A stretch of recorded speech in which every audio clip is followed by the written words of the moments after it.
Hi guys, welcome to our channel Vani Venkata official. ఈరోజు మరో టెంపుల్కి వచ్చేసామండి. ఈ టెంపుల్ వచ్చేసి మీనాంబరము. ఇదే ఆ టెంపుల్.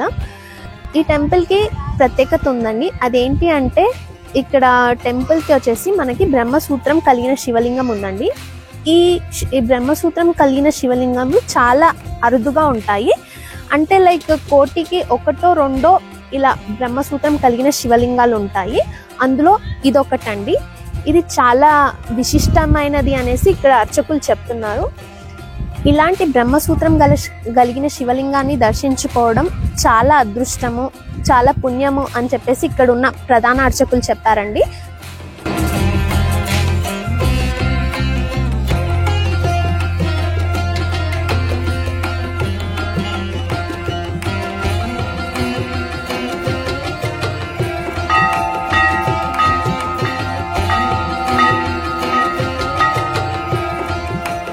మనం ఈ టెంపుల్ రీచ్ అవ్వాలంటే ఫర్ ఎగ్జాంపుల్ మీరు హైదరాబాద్ టు బెంగళూరు వెళ్ళినా, బెంగళూరు టు హైదరాబాద్ వెళ్ళినా జడ్చర్ల వస్తుంది కదా. జడ్చర్ల నుంచి మనం కల్వకుర్తి వెళ్ళే రూట్లో అప్రాక్సిమేట్గా ఒక 8 to 10 కిలోమీటర్స్ ఉంటుంది ఈ టెంపుల్. లెఫ్ట్ సైడ్ ఉంటుంది. లెఫ్ట్ సైడ్ మనం ఒక ఆర్చ్ వస్తుంది టెంపుల్ నేమ్తో.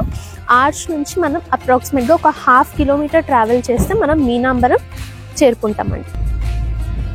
మనం జడ్చర్ల నుంచి కల్వకుర్తికి వెళ్ళే రూట్లో ఒక 10 కిలోమీటర్స్ ట్రావెల్ చేసినాక ఇలా ఆర్చ్ వస్తుంది. ఇప్పుడు కనిపిస్తుంది కదా మీకు ఆర్చ్, ఇదే ఆ టెంపుల్ ఆర్చ్. ఈ టెంపుల్ ఆర్చ్ లోపల నుంచి మనం ఒక 1/2 కిలోమీటర్ ట్రావెల్ చేయాల్సి ఉంటుంది. యాక్చువల్గా ఆర్చ్ వరకు రోడ్స్ బాగున్నాయి. ఆర్చ్ నుంచి వర్షం వల్ల కొంచెం రోడ్స్ బాగాలేవు. సో కేర్ఫుల్గా డ్రైవ్ చేయాలి ఇక్కడ అంతా. మనం టెంపుల్కి రీచ్ అయిపోయాము. ఇదే టెంపుల్, శ్రీ పరుష వేదేశ్వర స్వామి దేవాలయము, మీనాంబరం.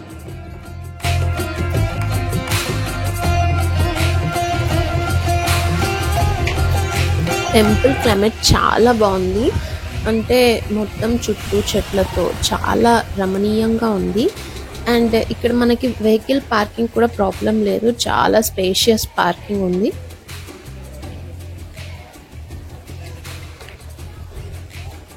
శ్రీమన్ నారాయణ దశావతారాలలో ఒక అవతారం అయిన పరశురామ అవతారము. అందులో పరశురాముడు మనకి ప్రతిష్ఠించిన లింగం అండి ఇక్కడ ఉన్నది. సో ఇది బ్రహ్మసూత్రం కలిగిన శివలింగము. ఇది చాలా అరుదైనది. దీనికి ఒక చాలా ప్రాముఖ్యత కూడా ఉంటుంది. దీన్ని దర్శించుకోవడమే మన జీవితంలో ఒక గొప్ప భాగ్యము అని ఇక్కడ వాళ్ళు చెప్తున్నారు. సో ఇంకొక థింగ్ ఏమంటే యాక్చువల్గా మనం ప్రతి టెంపుల్లో మనకి తూర్పు సైడ్ ఫేస్ చేసి ఉంటారు దేవుడు, కానీ ఇక్కడ పశ్చిమ ద్వారం వైపు దేవుడు కొలువై ఉన్నారు. అదే ఈ టెంపుల్ యొక్క ప్రత్యేకత అండి. మనం టెంపుల్ లోపలికి వచ్చేసాము. వస్తూనే ఇలా ముందుగా మనకు నంది కనిపిస్తుంది. నార్మల్గా టెంపుల్స్లో కొంచెం చిన్నగా ఉంటుంది, బట్ ఈ టెంపుల్లో నంది చాలా పెద్దగా ఉంది. చూస్తున్నారు కదా, ఇదే నంది.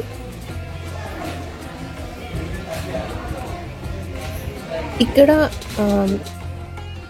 ఈ పరుష వేదేశ్వర స్వామి లింగం ఇదే అండి, బ్రహ్మసూత్రం కలిగిన శివలింగము. నార్మల్గా మీరు ఒకటి అబ్జర్వ్ చేసింటే పానవట్టము స్వామికి లైక్ లెఫ్ట్ సైడ్లో ఉంటుంది, కానీ ఈ టెంపుల్లో మనకి రైట్ సైడ్లో ఉంది. చూస్తున్నారు కదా.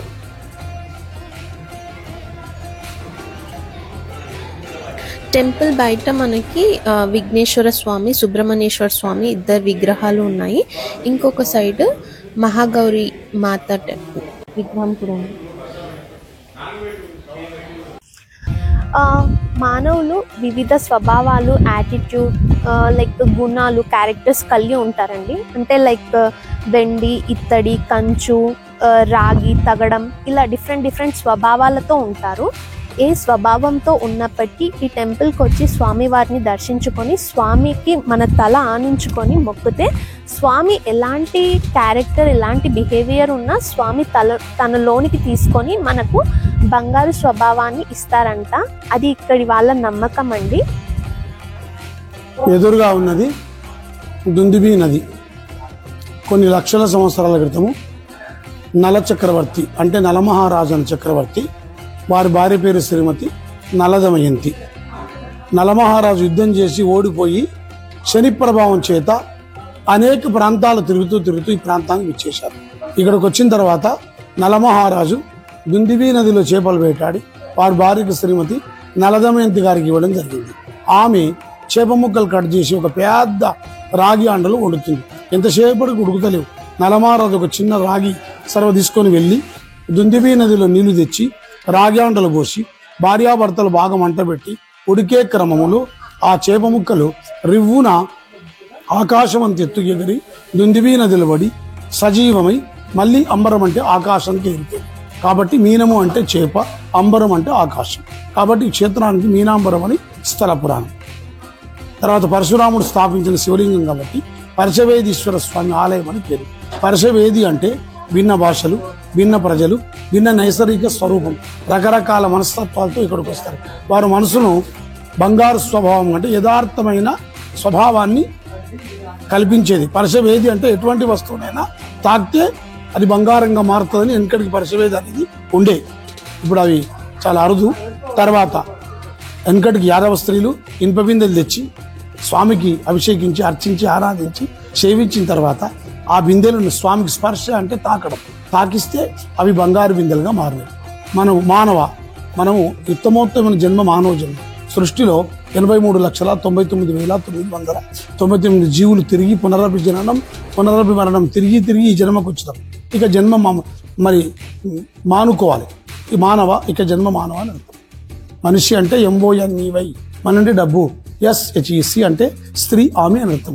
సృష్టిలో అందమైన స్త్రీ ధనము, బంగారము, ఆస్తులు, పదవులు, పలుకుబడి, అధికారం ఇవన్నీ చెడ్డయి. దత్తు, మత్తు, పొత్తు ఇవి చెడ్డయి. వాటికి దూరంగా ఉండి హర్షడ్వర్గం జయించి మరి కామక్రోధ లోభ మోహ మన మాత్సరాలు వినాడి శాంతమనే వస్తువును జయించి మరి ఆధ్యాత్మిక ప్రవచనాలు ఏంటో ఆధ్యాత్మికంగా శివతత్వం, దైవత్వం వైపు మనం పోవాలి. అదే మన జీవిత పరమావధి, హోల్ అండ్ గోల్. ఇది మానవ జన్మ ఆవశ్యకత. ఇక్కడ స్థల పురాణం, స్థల వైభవం, స్థల ప్రాశస్త్యం. జైబులో పరశవేదీశ్వర స్వాముల వారికి జయ. నమ పార్వతీపతి హర హర మహాదేవ శంభో శంకర. మీలాంటి టీవీ ప్రసార మాధ్యమాలు ఈ మన హిందుత్వాన్ని, హిందూయిజాన్ని కాపాడి ప్రపంచానికి సమసమాజ స్థాపనను నెలకొల్పాలి. ఓకే, ఏవం శుభం భూయాత్. బ్రహ్మసూత్రం అంటే ఏంటంటే మరి ఈ యొక్క వెనకటి లింగాలకు మాత్రమే బ్రహ్మసూత్రం ఉంటుంది. ఇక్కడ పరశవేదికి బ్రహ్మసూత్రం ఉంది. అంటే గుడులు తిరిగితే ఎంత పుణ్యమో ఈ గుడికి వచ్చి అభిషేకం చేస్తే అంత పుణ్యం. కోటి జన్మల తర్వాత శివారాధన చేస్తే ఎంత పుణ్యమో ఈ బ్రహ్మసూత్రం లింగాలకు పూజ చేస్తే అంత విశేషమైన ఆరాధనీయం అని అర్థం. బ్రహ్మసూత్రం ఉండడమే అదృష్టం, ఆ గుడికి రావడం ఇంకా అదృష్టం. ఆయన సేవించి తరించి అభిషేకం చేయడం తన్మయత్వం.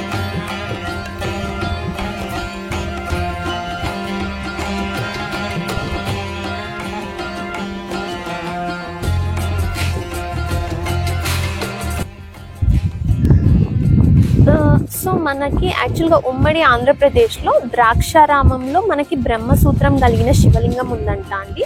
అలాంటి బ్రహ్మసూత్రం కలిగిన శివలింగమే మనకి ఈ మీనాంబరం టెంపుల్లో కూడా ఉంది.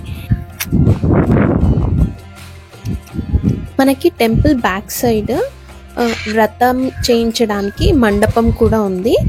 యాక్చువల్గా మేము వచ్చిన టైంకి కూడా కొంతమంది వ్రతం చేయిస్తున్నారు. అప్పుడే వ్రతం ఫినిష్ అయింది. ఇక్కడే ఇదే మండపము.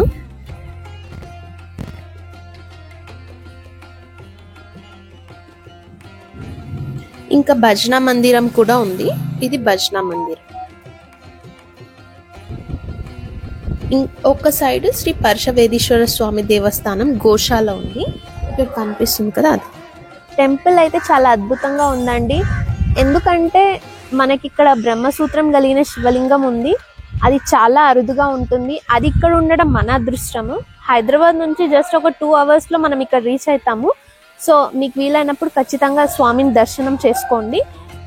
మీకు కనుక మా వీడియో నచ్చినట్టయితే please subscribe to our channel, like and comment your opinion. Thanks for watching. Thank you. Bye. ఓం నమః శివాయ.